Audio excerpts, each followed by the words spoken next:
So this book right here changed my golf game forever, and I'm here to tell you why and why I think you should read. Every shot must have a purpose. This is like the framework of Vision 54. What is Vision 54? Well, it's kind of the Swedish national program's head coaches back in the day, Pia Nilsson and Lynn Marriott. That was their mantra. That was their bread and butter. What was 54? Well, that was a perfect round of golf. It was 18 birdies. They were working with the Swedish elite national team, mainly Annika Sorenstam. Ever heard of her? And they were building this out, and they were saying, you know, have you birdied every hole at your home course? Yes.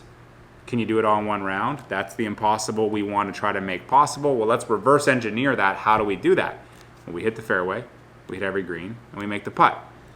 Obviously, that's never been done, but that's kind of the framework that this book is based on, and this drastically changed my golf game for the better when I finally found this book. So this book was written in 2005. The head pro at my golf course came across it in 2006.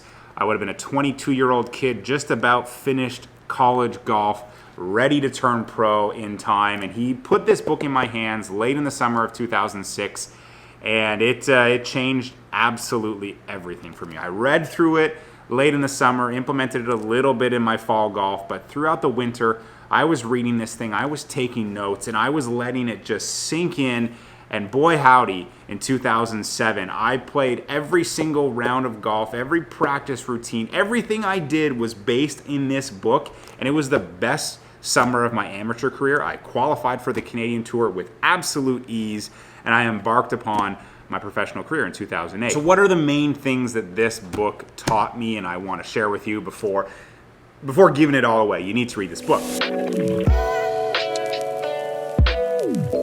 Think box, play box. You do all your decision making in the think box, and when you cross the commitment line, you just play. Decide, commit, play. That is their mantra. And for me, when I was growing up, it was always just like, oh, sometimes swing thoughts, sometimes it wasn't, sometimes it was this, sometimes it was that. It was always evolving depending on how I felt on any given day. And that's what so many golfers are like. They're just kind of flying by the seat of their pants, whatever way the wind blows, and they don't really know what they're doing. Well, decide, commit, play. So when you're behind the ball, you make all your decisions. You pay attention to the lie, the wind, the confidence, the shot, the shape, the best shot. You make all of your decisions behind the golf ball. And when you've committed to that, you walk over the commitment line and you just play golf. And that was one of the things Annika Sorenstam was so great at. She was so fast over the golf ball because she'd make all these decisions back behind the golf ball. And then when she was over the ball, she wasn't paralyzed with doubt, with too many swing thoughts, or with all kinds of crap that so many golfers get in their head. She was over the ball, she was committed, and she let it go. She played. Because golf is a sport. We need to play. We need to react. And that was one of the things that really resonated with me. I was so shitty at that for so many years. And then in 2007, man, I was so dedicated to that. And almost every shot I hit, I was fully committed to. When I was in the play box, I just played, and whatever happened, happened. Next time, next shot, I did all the thinking back here, cross the commitment line, play. It was winter in 2006. I was indoor practicing. It's Canada. I'm not on the golf course. Their dedication to practice, because like we said at the beginning, it was like reverse engineering. How do we shoot this score? Well, then how do we hit every fairway? How do we hit every green? How do we make every putt? It comes back down to your work. So go into your practice with a purpose. Every shot must have a purpose, not just on the golf course, but on the driving range and on the practice facility. Every shot has to have purpose, so have purpose with your practice. I would have a plan when I went out to practice. I would break down exactly what I was going to do on any given day. No more just kind of going with the wind, whatever I felt like on any given day or whatever was working or not working. Go in with a plan, just like someone in the gym training for something, an Olympian training for something. You had a plan for every day of the week. That's kind of how I went about my practice in that winter and throughout that summer of 2007. And some of the great things that they kind of drill home. There's a lot in here, but I'll give you just a couple of things. Like, why do we putt with 3 golf balls? So many people drop a sleeve of balls. Do you ever hit 3 balls in a row on the green? No, you don't. If you're doing like your block technical work, yes, multiple balls works. But putt with 1 ball to 1 hole, and then move, and then move, and then move, and then move, because that's simulating real golf, just like when you're on the range. How many times do you hit 2 8-irons in a row on the golf course? Only if you screwed up. So why are we practicing, unless it's like technical work on our swing, why are we practicing the same shot over and over and over? Change shots, change clubs, change targets. My practice became really, really fun because in the years leading up to this, I practiced a lot, but it was just like for time.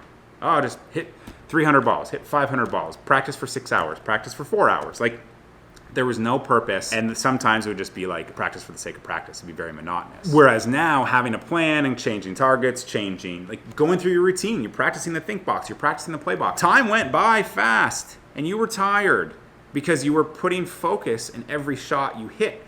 So why don't we practice like that? Why don't we practice to simulate the way it is on the golf course? Why do we practice the same shot over and over again? Because like I said, you're never going to do that on the golf course.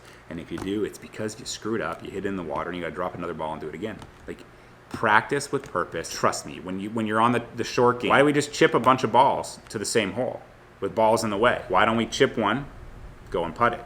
We're working on our up and downs. Yes, we can have our technical work where we're working on spot landing and we're working on some technique, but go and practice. Chip it, then putt it, and don't leave until you get 5 up and downs in a row or something to that nature.